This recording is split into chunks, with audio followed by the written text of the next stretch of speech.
नमस्कार दोस्तों, आज लखनऊ के अंदर समाजवादी पार्टी द्वारा पीडीए यात्रा निकाली जा रही है, जिसका मतलब पिछड़ा दलित अल्पसंख्यक समाज की यात्रा निकाली जा रही है, जिसमें अखिलेश यादव के नेतृत्व में साइकिल पद यात्रा निकाली जा रही है। तो हम कुछ समाजवादी पार्टी के कार्यकर्ताओं से बातचीत करते हैं। सर, आज रैली निकाली जा रही है, इसका उद्देश्य क्या है? देखिए, आप लोग देख रहे होंगे समाजवादी पीडीए पिछड़ा दलित अल्पसंख्यक मुस्लिम यात्रा का नेतृत्व आज हमारे नेता हिंदुस्तान के भावी प्रधानमंत्री आदरणीय अखिलेश यादव जी कर रहे हैं। प्रधानमंत्री बना रहे हो भैया? जी बिल्कुल प्रधानमंत्री बना रहे हैं। अच्छा, क्यों नहीं बन सकते प्रधानमंत्री? जब गुजरात से आकर के उत्तर प्रदेश में लोकसभा लड़ करके नरेंद्र मोदी प्रधानमंत्री बन सकते हैं, तो इस उत्तर प्रदेश का लाल, उत्तर प्रदेश का बेटा, उत्तर प्रदेश का सम्मान, उत्तर प्रदेश के किसानों नौजवानों का जो अरमान है, जो सम्मान है, जो स्वाभिमान है, वो हमारे नेता आदरणीय अखिलेश यादव जी क्यों नहीं बन सकते?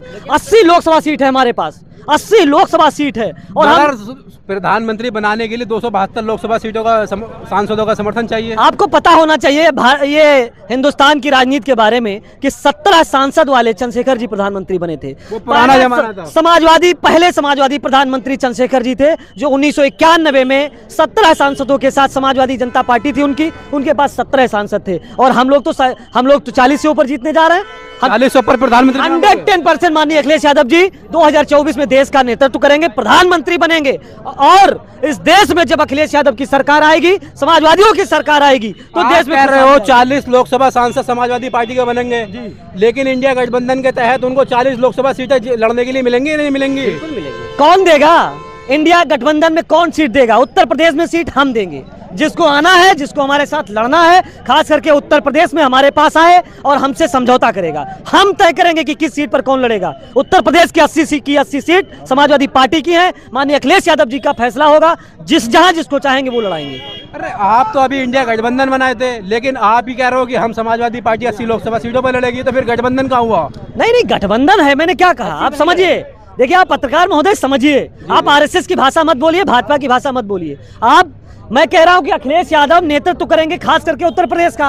80 सीट है हमारे पास, 80 में हम जिसको जहां चाहेंगे, हम कांग्रेस को जितनी चाहेंगे देंगे, लोकदल को जितनी चाहेंगे देंगे, अपना दल कमेरावादी को जितनी चाहेंगे देंगे, अन्य जो हमारे साथ छोटे दल आ रहे हैं उनको जहां चाहेंगे लड़ाएंगे। इस गठबंधन में बहन जी शामिल होंगी या नहीं? नहीं, ये तो हमारे नेता तय करेंगे, अखिलेश जी तय करेंगे कि इंडिया गठबंधन तय करेगा आएंगी नहीं आएंगी। और सबसे पहले तो बहन जी से आपको सवाल करना चाहिए, ये उनका पहले फैसला तो हो जाए कि वो आना चाहती कि नहीं आना चाहती, या वो भाजपा की बी टीम बनकर के काम करना चाहती है। अब ये दलित समाज के निखिल कनौजिया हैं, हरीश रावत है हमारे साथ, तमाम दलित समाज के लोग हैं, ये सब तो आ गए, दलित समाज सब साथ आ गया, बहन जी आएंगी नहीं आएंगी। लेकिन भाजपा आरोप लगा रही है कि ये यात्रा पीडीए नहीं है, ये एमवाई यात्रा है। आपको दिख नहीं रहा हूँ, अभी आपको भीड़ दिखेगी, अभी आ रहे हैं हमारे नेता के पीछे, और उसमें आप सर्वे कर लीजिए। और आपको दलित समाज कितना समाजवादी पार्टी के साथ है?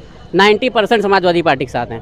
फिर मायावती के पास क्या बचा? कुछ नहीं, वो तो दिख गया है ना, 22 में आपको दिखा ना, 12% दिखा आपको। केवल पार्टी है, वोट नहीं है उनके पास। 12% दिखाई तो आपके पास, आपको दिखा होगा 22 में। फिर टिकट कैसे बिक रहा उनका? अब वो तो उनसे आप पूछिए, हमें वाले खरीद रहे हैं पूंजीपति। ये मैं नहीं कह सकता, पूंजीपति लोगों के पास पैसा होता है, वो जहां मन करे वहां खरीद ले, लेकिन जो नेता होगा, जो असली नेता होगा, वो इंडिया गठबंधन से लड़ेगा। क्योंकि इस बार सबको पता है कि इंडिया गठबंधन के सामने जमानत जब्त होने वाली है, एकदम जब्त होने वाली है। और उत्तर प्रदेश में कोई किसी की जमानत नहीं बचेगी।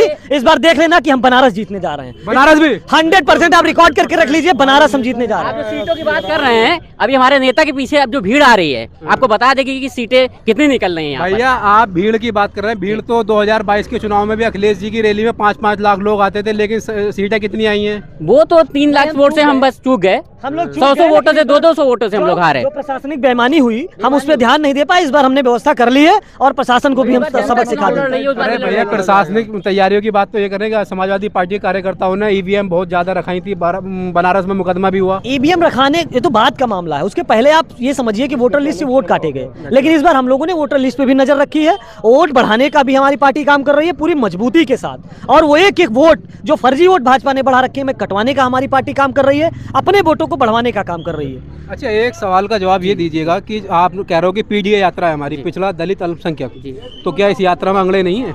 अगड़े हैं, ये वंचितों की लड़ाई जो तो नहीं है इसमें। जो सामंतवादी हैं, जी। उनका जो विरोध करने वाले लोग हैं, जो समाजवादी व्यवस्था और लोकतंत्र को और संविधान को मानने वाले लोग हैं, वो लोग इस यात्रा के साथ, इस नेतृत्व के साथ और इंडिया गठबंधन के साथ और समाजवादी पार्टी के साथ, विशेष करके यूपी में चल रहे हैं, अभी आएंगे, आप देख लीजिएगा, आप सर्वे भी कर लीजिएगा।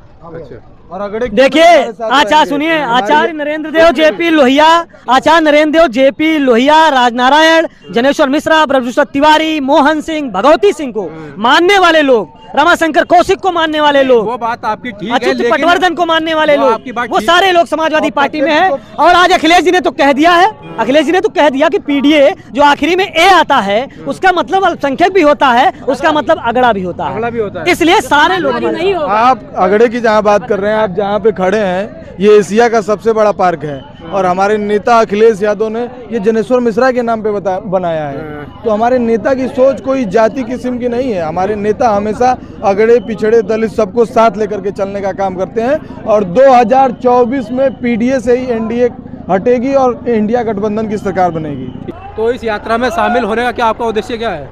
उद्देश्य हमारा ये है, ये सरकार गरीबों और छात्रों सबकी विरोधी सरकार को इसको बदलने का हमारा मुख्य इरादा और लक्ष्य है। लक्ष्य है। हाँ, तो 2024 में बदल पाओगे सरकार? निश्चित तौर पे, निश्चित जनता पूरी तरह से अंगड़ाई ले चुकी है। 2022 में भी ऐसी दावा करते थे, लेकिन नहीं, उसमें तो तमाम बेईमानी किया और तमाम जगह हराने का काम किए गलत तरीके से।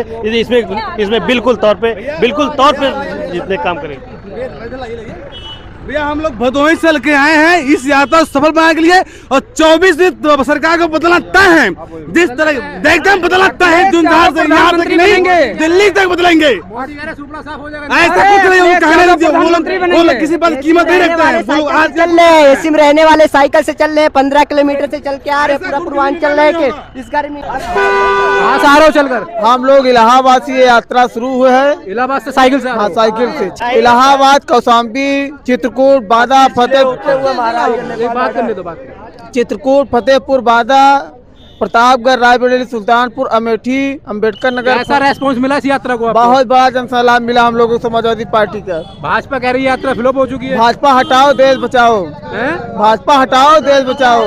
मोदी कह रहे हैं मैं हूँ तो रक्षा हो मोदी रही है। सफा सफा? सफा 2024 मोदी सफा। मोदी जी कह रहे हैं कि समाजवादी 2024 पार्टी में ऐसी पार्टी है किसी भेदभाव नहीं करती, सर समाज लोगों को लेकर चलती है। जनता पार्टी झूठ बोलने के अलावा उनके पास कोई काम नहीं है।